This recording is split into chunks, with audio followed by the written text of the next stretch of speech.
Indonesia secara umum memang sudah resesi sejak diberlakukannya PSBB, di mana masyarakat di bottom of pyramid sudah tidak punya income lagi karena selama 3 bulan tidak bisa bergerak banyak, terutama mereka yang berbasis pendapatan harian. Pendapatan harian adalah mereka yang berjualan retail di wilayah perkotaan. Strategi nasional saat ini yang memberikan bansos pakai duit pinjaman, banyak yang memperdebatkan. Fokus create demand-nya tidak salah kalau supply-nya memang lokal produsen. Tapi faktanya supply dan produksi lokal sejak 3 tahun, sejak 2018 hingga saat ini terus merosot. Sehingga logika create demand dalam solusi bansos berbasis uang pinjaman merupakan solusi yang tidak keren. Pemikiran dunianya seakan saat ini masih dalam keadaan normal. Sampai sekarang sudah perang begini, masih aja belum keluar paradigma tim ekonominya dari berpikir bahwa saat ini adalah keadaannya normal. Atau memang ilmunya tingkat dewa, sangat tinggi, sehingga masa perang ini gak kebaca masalahnya dan solusinya karena ilmunya sudah di langit tinggi sana. Bos,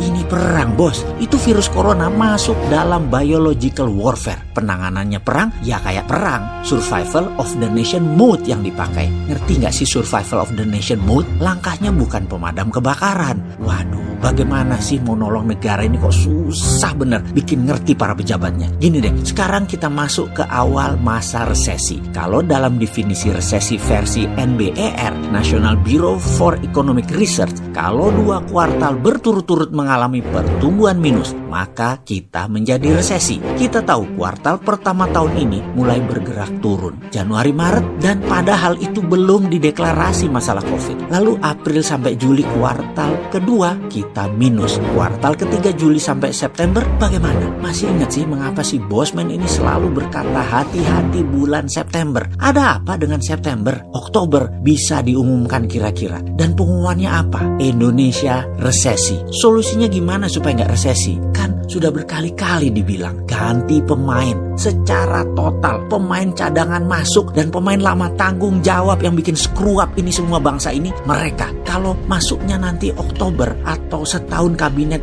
jilid 2 ini bekerja, wis kasep sudah telat. Pasti 2021 semester pertama akan terus merosot, melambat terus ekonominya. Saat ini ada yang membanggakan kita surplus perdagangannya. Jujur, mau nggak kebanggaan surplus perdagangan tersebut kita buka rahasianya? Biar paham bahwa data tidak salah, tetapi data bisa dilaporkan dengan cara berbeda agar hasilnya terlihat bagus. Begini melihatnya, perdagangan surplus. Oke, dia surplus karena importnya menurun drastis. Mengerti? Sementara kita tahu import Indonesia 70% adalah bahan baku produksi. Kalau bahan baku produksi menurun tajam, artinya Indonesia tidak bagus produksinya. Artinya apa lagi? Bulan-bulan ke depan ekonomi nambah turun karena indikasi import tadi. Jadi biar dibilang terlihat keren, makanya datanya diinfokan sepotong. Walaupun benar, yaitu Indonesia surplus transaksinya. Padahal, iya benar surplus transaksinya, tapi gara-gara impor turun terlalu tajam.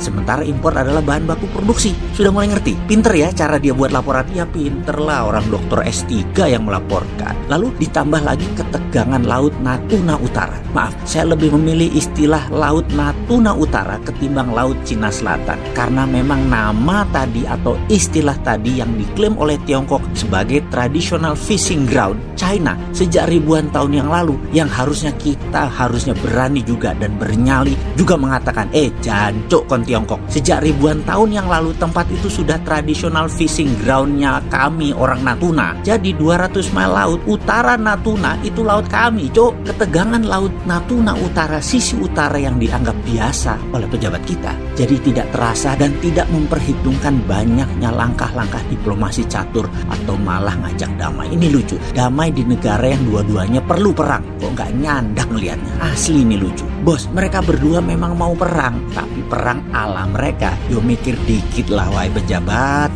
Jangan polos-polos banget bernegara itu. Si Jinping itu punya kartu truf untuk Biden dan anaknya itu pendosa yang kartunya sudah dipegang si Jinping. Oke, kita ajari pakai bahasa vulgar sekalian, ben ngerti sampean iki. Gini melihatnya, ada pejabat pas lagi kunjungan ke luar negeri, malamnya dikasih cewek Mbak Henol, seksi. syahwatnya dilampiaskan. Lalu pihak tuan rumah rekam semua adegan ranjang tadi secara rahasia. Lalu beberapa tahun kemudian dibocorin dikit.